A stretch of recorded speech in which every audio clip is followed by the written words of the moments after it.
Hey folks, and welcome to the video.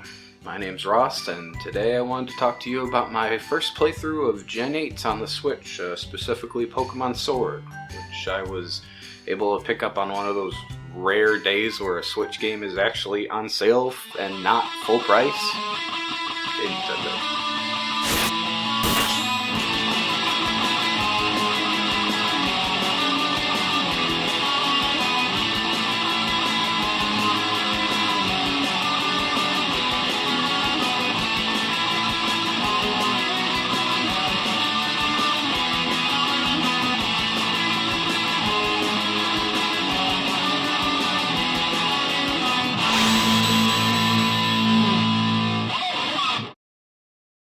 Now, I'm a long-time fan of Pokemon. I've been there since '96. Through the Pokemania, the playground trade sessions, the secret sharing of glitches after school, and the eventual banning of all Pokemon cards and games due to fighting over bullshit battles and treacherous trades. I have played through and beaten every generation of Pokemon.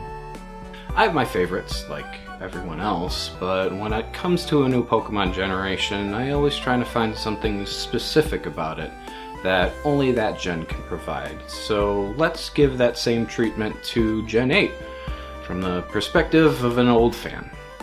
Before getting in this game, I had heard all the criticism.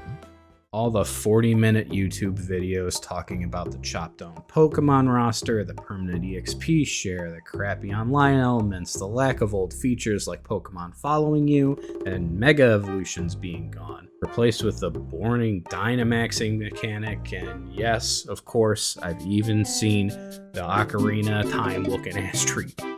Game Freak hit a new low. They don't care anymore. They're recycling animations, they're cutting out Pokemon by the hundreds and selling them as DLC. The game looks horrible, the Pokemon are so lifeless in their animations, and there's no challenge to the battles at all. This was all stuff I took as my opinion, and I wrote the game off. But it's easy to say a game is bad knowing all of this negative and never seeing any positive to weigh it against. Ultimately, I'm glad I found the game on sale because I went through it and I found a whole lot to love. So let's discuss it.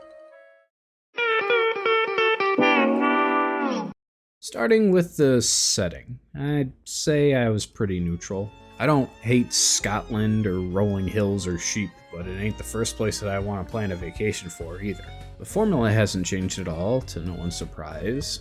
You customize your trainer, meet some characters, get your starter, have your first battle with your rival, Hop, who I will get to later, and take a stroll to grab the 8 badges and beat the league.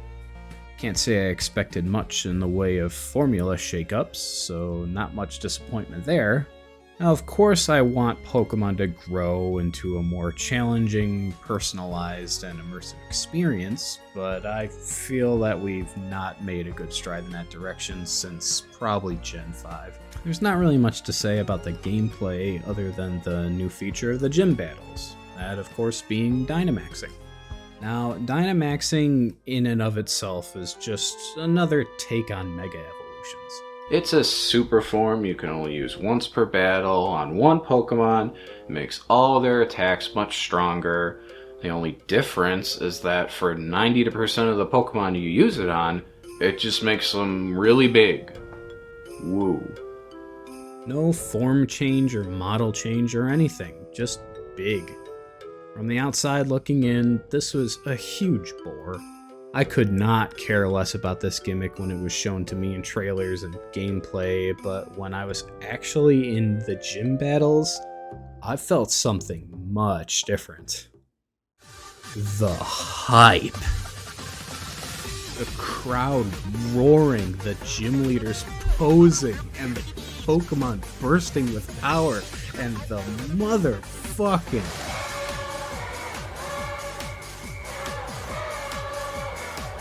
the gym leader battles and Dynamaxing by association were at the height of this game. Every time I was about to challenge the gym, I'd make sure to get my drink fresh, get nice and comfy in the chair, and I'd make sure to dial up that volume knob because god damn is that a bop.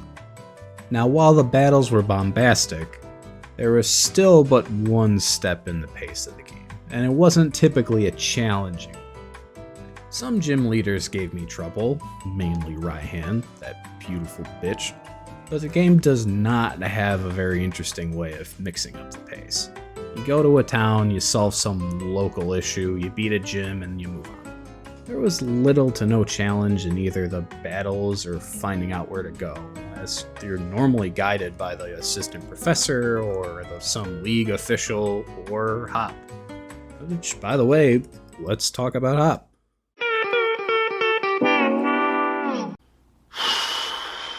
I fucking love Hop, dude. Game Freak did something right with this rival character, and I'm all about it. And hear me out. Let me explain. He wasn't an imposing trainer with a smart mouth. He wasn't an enigmatic criminal kid with a chip on his shoulder. And he wasn't a cutesy hand holder that took it easy on you and healed your Pokemon before and after battle. Okay, maybe he did that sometimes. But obviously to me, the thing to love here about Hop is his relationship with his brother Leon, the Pokemon champion of Galar. Holy shit, how could the shadow you live in be any more huge? Galar is possibly the most competitive and boisterous any of these Pokemon regions have been in these games. From the gyms that are stadiums to the straight up celebrity status of the gym leaders, and even Dynamaxing by its essence. How could Hop ever have a bigger inferiority complex? Look at the contrast in his and his brother's rooms at their house. The pictures on the walls, how people mention Leon whenever they're addressing Hop. You cannot make this any more obvious. And the easy thing, the simple way, the number one way that you could have written this character is that his inferiority complex makes him bitter, makes him mad, makes him lie and cheat to win so that he can finally be better than his brother. But we don't get that. We get a neighbor who wants to show you the possibilities of the Pokemon world. A friend who wants you to be the best that you can be. And a rival that wants to prove his strength to you and to everybody. And Hop does it all with a smile on his face. Bless Hop. I want the best for him like he wants the best for me. And even though I stomped him every time we battled, I was always excited to see how much stronger he had gotten each time. And I loved whistling along to his upbeat battle theme.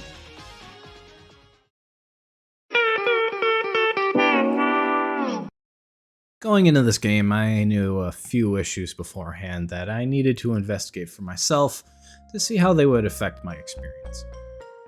While the setting and the graphics of the major environments of the game are very low detail and seemingly low effort, they really didn't bother me that much. Now, the low challenge and the scant roster of Pokemon was something I frankly expected to be griping about through the whole playthrough. But what I did have fun with was building my Pokemon team. Now, this combined with the issue of the limited roster of Pokemon available would obviously be detrimental to my fun of team building, right? Well, not so much. In fact, I found myself having more fun building a team in this game than a handful of the other Pokemon generations. I guess it may be poignant for me to explain how I build Pokemon teams, huh? Well, cut me some slack here, but I may be one of the weirdest Pokemon players out there. When I build my team, I value function over form for the most part. I try to build a perfect team of 6 that covers as many strengths and weaknesses to the type chart as possible. I also try to spread my HM moves around the whole party instead of using like an HM slave or just catching a random water Pokemon and teaching it surf. I try to catch only Pokemon that I plan to put on the team of 6 and nothing else. So yeah, I've never completed a Pokedex, I'm rarely interested in trading, and when it comes to the end of the game and the professor gives you your little rating, I never score very well. Despite the tagline of the game being "Gotta catch 'em all," I never really saw the fun in it. Maybe I'm the weird Pokemon player here, and maybe you guys have a similar playstyle, but hey, let me know in the comments how weird I am or how weird you are. Still, I had a really good time building my team, teaching them new moves to balance them out, and you motherfuckers. Still, I had a really good time building my team, teaching them new moves to balance them out, and rolling all over the trainers in this game. Except Ryan. I found quite a few new Pokemon that I actually loved. I think Centiskorch was my favorite. I named him Uncle Pecos because the mustache reminded me of Jerry's uncle from Tom and Jerry. I'm not the only one who remembers that guy, am I? Come on, the hat and the little guitar, and he'd go, whoa, he did right, Rambo. You know that guy? You know that guy. Come on. So as the powerful, petulant Pokemon elitist that I am, how did I feel about Gen 8? Well, to be completely honest, I had a lot of fun with the game. I think it was a great buy. And that's despite the plentiful arguments that you can make against it. I mean, some criticisms being pretty serious. The lacking roster of Pokemon, older and beloved features leaving, and a totally uninspired and unchanged 8-badge and beat the league progression are some of the most dire. And I'll agree with anyone there.